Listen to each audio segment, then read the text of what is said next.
Ça marche ? J'admire les contorsions du président Jean-Paul Trovero pour d'un côté pour l'un, d'un côté pour l'autre. Mais je disais, il faut toujours attendre la fin pour savoir ce que le groupe communiste va voter. On a compris. Voilà. Pour détendre un petit peu l'atmosphère, moi je vais vous proposer 2 références cinématographiques auxquelles me font penser ce débat. Kramer contre Kramer, magnifique film avec Dustin Hoffman et Meryl Streep, qui décrit le déchirement d'un couple avec la séparation de l'enfant. Grenoble Habitat, on va y revenir. Et puis de manière un peu plus simple et un peu plus pragmatique, mais ça a été dit par d'autres, ce qui motive avant tout ici, c'est le Grisby. Hein, donc touchez pas au Grisby. Et nous, ce que ça nous éveille, c'est avant tout le sentiment d'un immense gâchis. Parce que ça a été rappelé à plusieurs reprises, ça ne vient pas sur la table maintenant. C'est le résultat d'un processus depuis 7 ans. Depuis, on remonte à la fusion Actis, Grenoble Habitat, avec des accords qui avaient été trouvés, qui n'ont jamais été mis en œuvre. Et c'est surtout un immense gâchis parce que ça montre l'incapacité de votre majorité. Alors, on y reviendra après. Est-ce encore une majorité ? Le président Trovero parle d'escarmouches. Des escarmouches à 37 millions d'euros, ça commence à faire lourd. Mais c'est l'incapacité de votre majorité qui est étalée là, en public. Le président Trovero vient de dire on appelle toujours à trouver une solution. Et moi, j'ai entendu le président Ferrari nous dire, moi, le maire de Grenoble, il m'a demandé de mettre à l'ordre du jour cette délibération. Et il s'est exprimé dans la presse, il a dit qu'il appellerait à voter contre. Voilà. Donc c'est cette incapacité. D'ailleurs, on a eu, je le remercie, on a eu une discussion avec Klaus Hamfast sur les motivations de la ville de Grenoble, etc. Et à un moment donné, il dit, la majorité métropolitaine appelle à voter contre. Et je lui dis, mais attends, la majorité métropolitaine, c'est toi. Il me dit, non, mais tu sais très bien que nous, on n'est plus dans la majorité. Voilà. Bon. Alors, vous y êtes plus, ça, on le sait depuis un moment, mais vous y êtes encore. Donc, du coup, il faudra nous expliquer cela. Moi, j'ai entendu l'intervention de la représentante des locataires, et je dois dire que vraiment, je serais à votre place,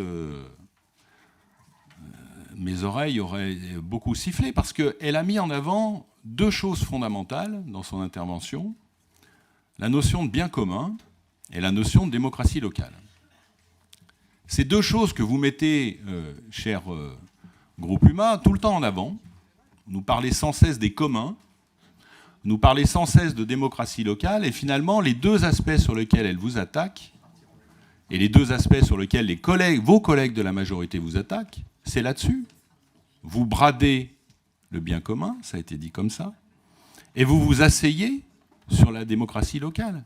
Ça a été dit comme ça aussi, puisque on écoutera éventuellement vos remarques, mais je crois qu'il y a quand même consensus, et je fais toujours référence à la discussion qu'on a eue avec Klaus Hamfast, parce qu'on parlait de la présidence de la métropole, on parlait du conseil d'administration, etc. Et je lui ai posé la question, je lui ai dit, mais Klaus, à la fin, qui est-ce qui décide sur les orientations stratégiques ?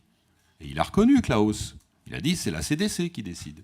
Voilà. Donc la démocratie locale, c'est un petit habillage qu'on met pour envelopper le cadeau, mais ce n'est pas une réalité.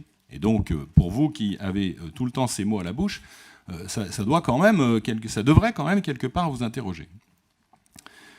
Alors, nous, sur ces dossiers d'abord, chose pour dire qu'on en a un petit peu assez de vos débats, de vos débats entre vous, vous étalez en permanence sur la place publique. Quand c'est une vice-présidence, c'est pas pour te faire insulte, Lionel, mais bon, on va dire que c'est un peu anecdotique, parce que... Non, mais c'est pas anecdotique pour toi, mais pour nous, de savoir si c'est Lionel Coiffard, ou Trucmuche machin, ou Bidule, pour faire référence à... c'est pas très important. Par contre, là, ça a été dit, ce qui est important, c'est qu'est-ce que ça va donner pour notre territoire. Grenoble Habitat, c'est un acteur du développement du logement sur notre territoire. Donc, par conséquent, ce n'est pas une petite escarmouche ou ce n'est pas une petite broutille. Alors, la question que nous posons, c'est la délibération qui nous est proposée, est-ce qu'elle y répond ? Si on entend, encore une fois, l'essentiel de la majorité et l'intervention des locataires, pas tellement. Et moi, je vous avoue, je suis un peu interloqué, donc je vais quand même un peu mettre les pieds dans le plat là, parce que on attend quand même la réponse du maire de Grenoble et du groupe UMA. C'est vous qui avez demandé l'inscription de cette délibération. Il y a eu des prises de parole du président dans la presse, mais enfin, vous venez de subir une attaque en règle de tous vos soutiens. Et là, vous êtes là, cher Eric, arrête de regarder ton portable. À un moment donné, il va falloir s'exprimer quand même. Non, mais il va falloir s'exprimer. Voilà. Donc nous, on aimerait bien être éclairés sur les motivations profondes qui semble-t-il, ne devraient pas, à moins que tu nous dises, non, ma seule motivation, c'est d'avoir 37 millions d'euros pour le budget de la ville, mais je ne pense pas que tu vas nous dire ça. Donc nous, on est très, très impatients de t'entendre sur cette question.